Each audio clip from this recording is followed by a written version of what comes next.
জেরিন ওয়াশরুমের দরজা অল্প একটু সরিয়ে বাহিরে উকি দিল। চারপাশে নজর বুলিয়ে দেখল নিশান রুমে নেই। স্বস্তির নিঃশ্বাস ফেলে সে ভেজা কাপড়ে বাহিরে বের হলো। কাপড়ের ব্যাগটা চোখে পড়ছে না। ওপরে ওঠার সময় নিশান ব্যাগটা হাতে নিয়েছিল, কোথায় রেখেছে কে জানে। সে আস্তে আস্তে ওয়াশরুম থেকে বের হয়ে ভেজা কাপড়ে সম্পূর্ণ রুম হেঁটে হেঁটে নিজের ব্যাগটা খুঁজলো। না পেয়ে আলমারির দিকে এগোলো। আলমারির পাল্লা সরাতে তার বিগত বছরগুলো ড্রেস চোখে পড়লো। একটা তাকে তার কাপড়গুলো গুছিয়ে রাখা। ব্যাগটা আশেপাশে নেই। জেরিন অবাক হলো না। সে অবাক হওয়ার মুডে নেই। মাথার মধ্যে এখনো ঘুরছে কিছুক্ষণ আগে করা নিশানের কাজটি। সে আনমনে একবার ডান হাতটা ঘাড়ে বোলালো। কিছুক্ষণ মৌন থেকে খুব দ্রুত একটা থ্রি পিস হাতে নিয়ে ফের ওয়াশরুমে ঢুকলো। ভেজা কাপড়গুলো বালতিতে চুবিয়ে তুলছিল।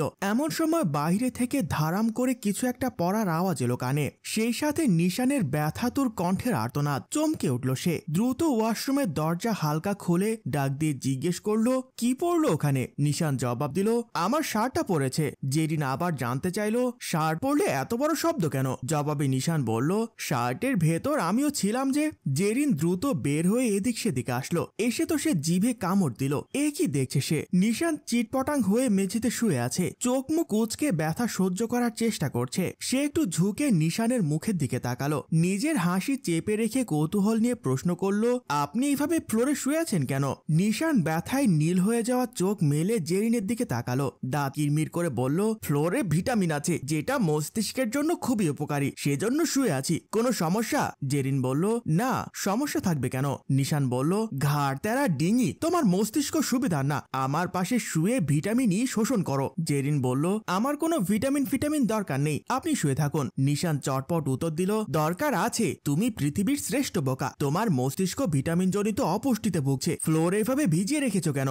জেরিন ফোর্স করে নিঃশ্বাস ছাড়লো। সোজা হয়ে দাঁড়িয়ে বলল, ড্রেস নিয়ে ওয়াশরুমে ঢুকিনি, সেজন্য ভেজা কাপড়ের রুমে ঢুকেছিলাম, সহজে খুঁজে না পেয়ে রুমে বার কয়েক চক্কর দিতে হয়েছে। নিশান বলল, মহান কাজ করেছো, তা আমাকে আগে ভাগে অবগত না করার জন্য ধন্যবাদ, আগে থেকে সতর্ক হলে ভিটামিন শোষণ করতে পারতাম না। জেরিন বলল, আজ থেকে নিয়মিত ফ্লোর ভিজিয়ে রাখবো তাহলে, কি বলেন? নিশান কিছু বলল না। দুর্বল শরীর নিয়ে দু হাত ফ্লোরে শক্ত করে চেপে ওঠার চেষ্টা করলো। এ কি তার কপালে জুটলো? দেখা হওয়ার পর থেকে একের পর এক আঘাত করে যাচ্ছে, ব্যথা দিয়ে যাচ্ছে। কোথায় এখন একটু তার ঠোঁটের কোণে হাসির রেখা দেখা দিল। খুব শীঘ্রই সে মুখটা থমথমে করে ফেললো। ফ্লোর থেকে উঠতে বেগ পেতে হচ্ছে দেখে জেরিন হাত বাড়িয়ে বলল, আমি কি একটু ধরবো? হাত মানে সাহায্য করব? নিশান বলল, না, তুমি সাংঘাতিক। কেমিস্ট্রি ল্যাবে যেমন তেজস্ক্রিয় পদার্থগুলো সংরক্ষণের বোতলে বিভিন্ন সাংঘাতিক চিহ্ন দিয়ে তার ক্ষতিকারক সম্পর্কে অবগত করে রাখা হয়, তোমারও তেমনি কপালে সিলমোহর করে দেওয়া উচিত। বিপজ্জনক ও সাংঘাতিক, দূরে থাকুন, বুঝতে পেরেছো? জেরিন বলল,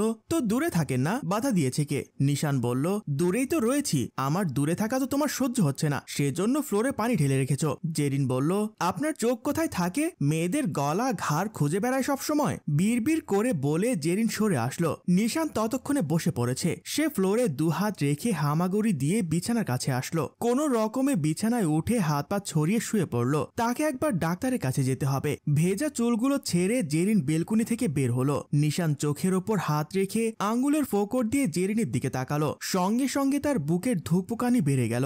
রোজ স্বপ্নে দেখা মেয়েটা এইভাবে তার রুমে তার চোখের সামনে দিব্যি ঘুরে বেড়াচ্ছে। কেমন বিশ্বাস হতে চায় না। এই গত পরশু রাতে যখন লুকিয়ে ছবি তুলছিল তখন কত ভয় ছিল বুকের ভেতর। একটু ছুঁয়ে দিতে গিয়ে কতবার নিজেকে গুটিয়ে নিয়েছে, কত হাজার বার আবার এগিয়ে গিয়েছে। অথচ মাত্র কিছু সময়ের ব্যবধানে মেয়েটা তার বউ হয়ে গেল। তার অর্ধাঙ্গিনী, ঠিক অর্ধাঙ্গিনী নয়, সম্পূর্ণাঙ্গিনী। জেরিন ড্রেসিং রুমের সামনে দাঁড়িয়ে একবার পেছন ঘুরে নিশানের দিকে তাকালো। নিশান সঙ্গে সঙ্গে দু চোখ বন্ধ করে ফেললো। একটু পর চোখ খুলে দেখলো জেরিন আয়নার সামনে বসে পড়েছে। মাথার চুলে খুব মনোযোগ দিয়ে সিঁথি তুলছে। নিশান কিছুক্ষণ মুগ্ধ নয়নে সে দৃশ্য দেখলো। সংকুচিত হতে ঘুম জারানো কণ্ঠে বলল, এই তোমার তো রাতে তেমন ঘুম হয়নি, এসো আমার পাশে শুয়ে একটু ঘুমিয়ে নাও। জেরিন চট করে দাঁড়িয়ে গিয়ে বলল, না না, প্রশ্নই আসে না। নিশান বলল, আচ্ছা তোমার কথার মধ্যে এত নেগেটিভিটি ছড়াও কেন? সব সময় শুধু না না না, একটু পজিটিভ মাইন্ডেড হতে পারো না? জেরিন কিছু বলল না। নিশান একটা হাই তুলে পা ফিরে দেওয়ালের দিকে মুখ দিল।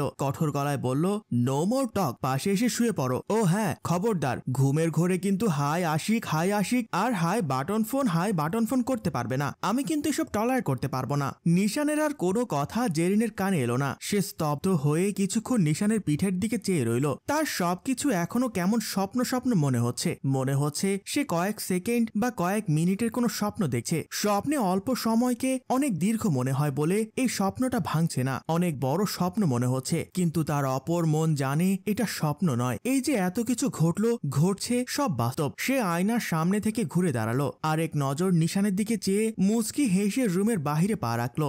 জেরিনের ঘুম হালকা হতে পাশ ফিরতে নিল, পারল না। নিজেকে কারো বাহুবন্ধনে আবদ্ধ মনে হলো। মস্তিষ্কের থ্যালামাস কাজ করতে তড়িৎ গতিতে চোখ খুলল সে। চোখ খুলতে নিশানের ঘুমন্ত মুখের প্রতিচ্ছবি দৃষ্টিপটে ভেসে উঠল। তাকে বুকে জড়িয়ে ঘুমিয়ে আছে। জেরিনের গা গুলিয়ে উঠল। সে তো ড্রয়িং রুমের সোফায় ঘুমিয়েছিল, নিশানের বিছানা এলো কি করে? নিশানের গরম নিঃশ্বাস তার কপালের কাছটাতে আশ্রে পড়ছে। সে কিছুক্ষণ চুপচাপ রইল। ভেতরে রক্ত চলাচলের গতি বেড়ে যেতেই শুকনো ঢোক গিলল। তারপর খুব সাবধানে পিঠের কাছে জড়িয়ে থাকা নিশানের হাত সরালো জেরিন। আস্তে করে উঠে বিছানা ছেড়ে নামলো। নিশানের পিঠের নিচে থাকা ওড়নাটা একটু একটু করে টেনে বের করে গায়ে জড়ালো। কয়েকবার দরজার দিকে এগিয়ে আবার পেছনে ফিরে এলো। নিশানের ঘুমন্ত মুখের দিকে চেয়ে তার প্রথমবারের মতো মনে হলো ছেলেটাকে যত খারাপ ভেবেছিলাম ততটা খারাপ নয়। তার হঠাৎ চায়ের তেষ্টা পেল।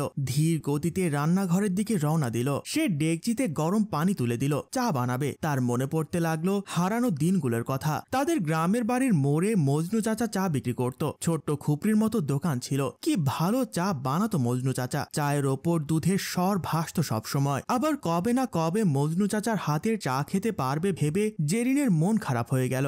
জেরিন প্রতিদিন মজনু চাচার চায়ের দোকানে যেত। চা খাওয়াটা তার মূল উদ্দেশ্য ছিল না। তার উদ্দেশ্য ছিল মজনু চাচার ছেলে আশিকে এক পলক দেখবে। আশিক এখন থেকে প্রায় 10-12 বছর আগে 8ম শ্রেণী পাশ করেছে। সংসারের আর্থিক অসঙ্গতির কারণে তার লেখাপড়াটা আর করা হয়ে ওঠেনি। সেই বয়সেই বাবার সাথে কাঁধে কাঁধ মিলিয়ে সংসারের হাল ধরেছে। জেরিনকে দূর থেকে দেখলেই আশিক তার বাবাকে বলে হাতে 2 কাপ চা নিয়ে জেরিনের কাছে যেত। দুজনে রাস্তার পাশে বসে চা খেত আর গল্প করত। কিছু একটা পুড়ে যাওয়ার গন্ধে তার ধ্যান ভাঙল। সামনে তাকিয়ে দেখে যেই ডেকচিতে চা চড়িয়েছে সেটা প্রায় শুকিয়ে গেছে। তাড়াতাড়ি চুলা বন্ধ করলো। ডেকচিতে আর 1 কাপ পানি দিয়ে চুলাটা আবার চালু করে দিল। চা বানানো হয়ে গেলে 1 কাপ চা নিয়ে চুমুক দিতেই তার হঠাৎ মনে হলো সে তো বাড়িতে একা নয়, আরো একটা মানুষ আছে। অথচ ব্যাপারটা বেমালুম ভুলে গেছে। বাড়তি চাটুকু আরেক কাপে ঢেলে রুমে ঢুকলো জেরিন। নিশান মাথা কাঁধ করে শুয়ে আছে। ফ্লোরে পড়ে যাওয়ার কারণে হাতের কনুইতে যে ব্যথা পেয়েছিল সেই স্টিচের জায়গায় ব্যান্ডেজ খুলে যাওয়ার মতো হয়েছে। সে চায়ের কাপ বিছানায় রেখে ব্যান্ডেজে হাত রাখলো।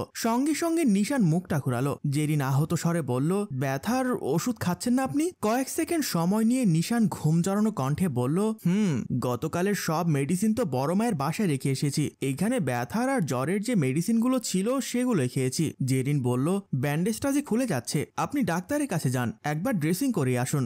জেরিনের কণ্ঠস্বরে কেমন অধিকার বোধ ফুটে উঠেছে। নিজের অজান্তে নিশান হেসে ফেলল। বিছানা ছেড়ে আস্তে আস্তে উঠে বসলো। হাত বাড়িয়ে চায়ের কাপ নিয়ে তাতে চুমুক দিল।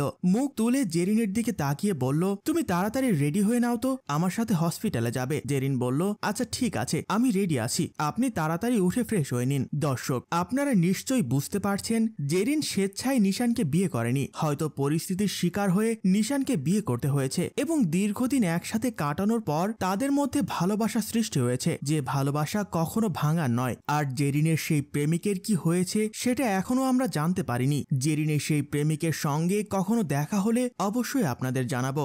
গল্পটির রচনা ও পরিচালনায় রেজাউল কবির চৌধুরী, প্রযোজনায় FA